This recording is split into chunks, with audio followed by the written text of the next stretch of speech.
আমরা চলে এসেছি আজ বাঘাযতীন অরুণদার কাছে। অরুণদা, তোমার একটু ওই ডায়লগগুলো একটু বলো না।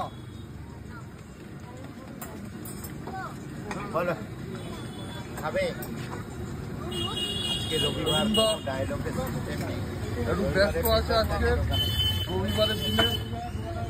রবিবারে দোকানে প্রেশার থাকে, খাবে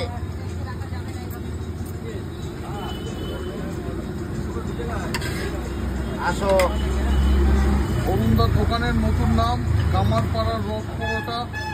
আপনারা সবাই জানেন, ভাইরাল হয়েছে কামারপাড়ার রড পরোটা। আসো অরুণদা, চাইনিজ পরোটা তোমাকে বলছে বাঘাযতীনে নাকি কাঁটা আছে, এটা কি তোমার কোনো আমার কথা না যদি বলে ওকে কেউ দেখবে না।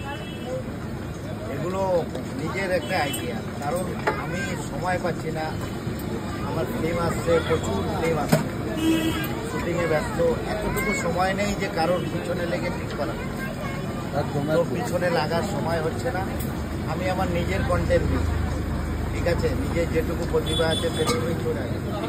এর জন্যই মানুষকে আমি সেইভাবে পিছনে লাগার টাইম নেই। মানে তোমার নাম না করলে ভাইরাল হবে না, ভিউজ হবে না, ভিউজ লোক দেখবে না, 100-200 লোক দেখবে, লোক ভিতরে চলে